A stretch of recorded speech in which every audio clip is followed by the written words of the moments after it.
Hey, Christopher, do you see this? See what? Well, we just got our curtailment letter from the Idaho Department of Water Resources, and they're telling us we have to shut our 8 wells off. Shut our water off? What for? Oh, just a bunch of ridiculous stuff. Let's talk about it. Okay.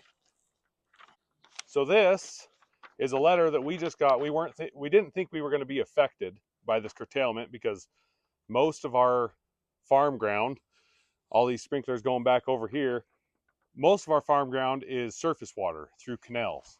We do have 8 wells, but 2 of them are emergency wells, and I think we've converted, I think 3 more, 2 or 3 more over to surface water, but we do use Three. 3 wells. We use 3 wells to water our crops. So they want us to shut our water off. This is from the Idaho Department of Water Resources, and they want us to turn our wells off. And it's not just us. So the Idaho water curtailment is affecting about 500,000 acres of farmland here in Idaho. So the problem is, and why this curtailment is happening, is because down in Twin Falls, there's the Twin Falls Canal Company, and they were getting a little short of water. So in 2015, they came up with an agreement of how much water the well users, the groundwater users, could use. So they were short 74,000 acre feet of water, and they were short that in 2021. So from 2015 clear up to 2021, we were putting way more. It was more than double the amount of water we were using. We were putting back in the aquifer. Well, 2021 came along and there was a drought.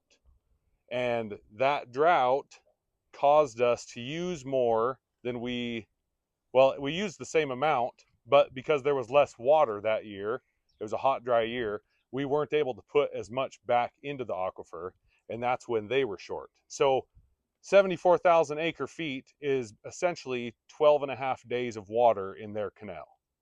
So this canal that's down there, it waters 200,000-ish acres, and I think there's about 5,000 customers. Well, because they were short 12 and a half days of water, they want to shut off 500,000 acres of water and 6,400 customers' wells. That's kind of crazy. Yeah. That's in the Eastern Snake Plain Aquifer. So that's wells that come in the aquifer, potentially drying up extensive farmland across several counties. Yeah, I think there's actually about 18 counties that have a little bit, but our county, Bingham County, has like almost 150,000 acres that are being curtailed, that they want to shut off, just in Bingham County. So Bingham County grows more potatoes than any other county in the state. And just in Bingham County, there's 1.3-ish billion dollars spent in the county. And if that water was curtailed, it would reduce the amount of money spent in the county by 300 to 400 million dollars. So you wouldn't just be putting farmers out of business. You'd be putting people who deliver gas out of business, people who sell groceries. You'd be putting all the equipment people out of business, the repairmen, the servicemen. We just had people coming out working on our pivots and stuff. You'd be putting all those guys out of business, which would hurt everyone. Trucking companies would go out of business. Yep. You have a lot of guys who have storages for potatoes. All those guys, they would no longer be getting rent for their potatoes. It would just devastate the entire Idaho economy if this happened. It's not just localized. And actually, it would pretty well be felt nationwide. I was doing the math, and we have one field. Well, it's actually 3 fields, but it's all on wells.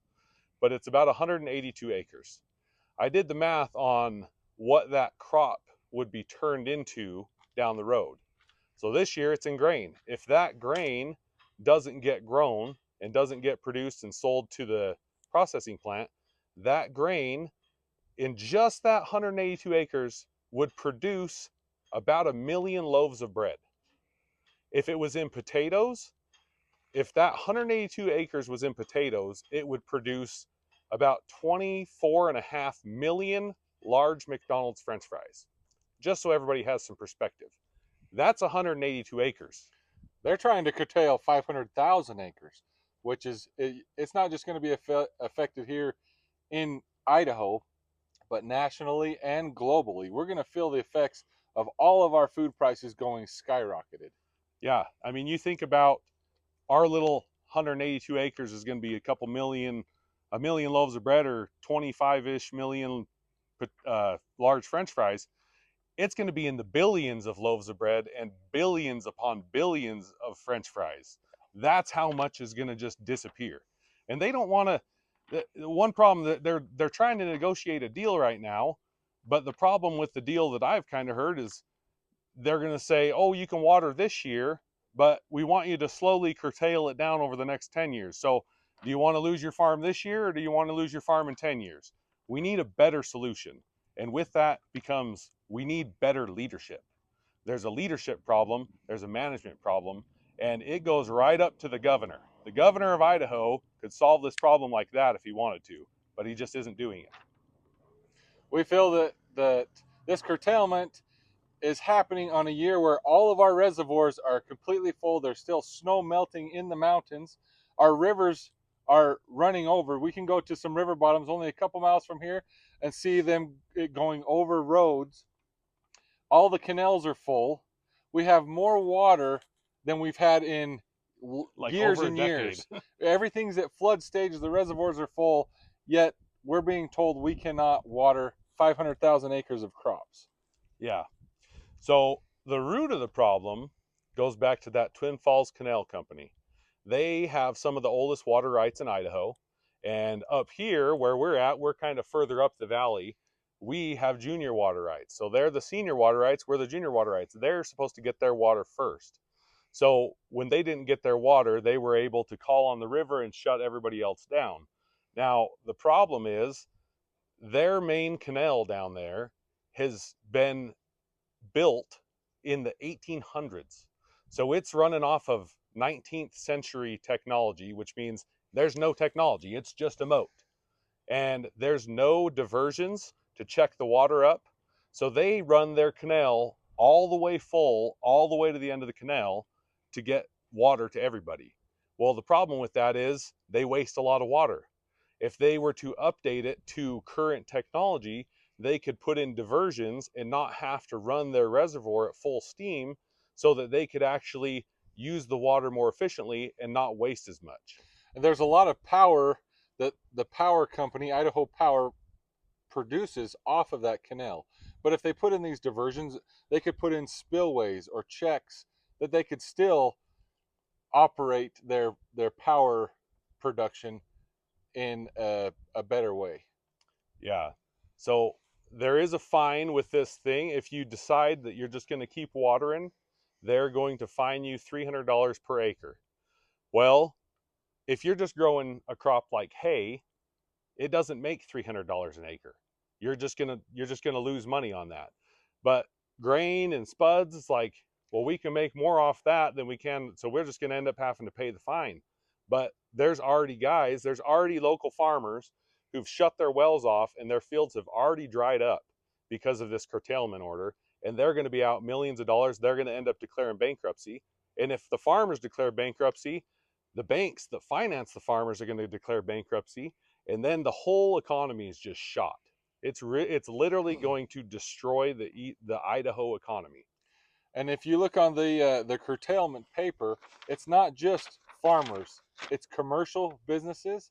Was it dairies? You're talking about.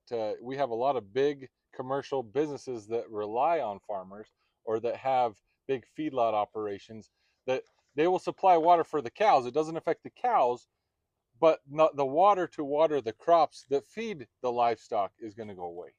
Yeah, and there's a lot of hay fields that are being shut down.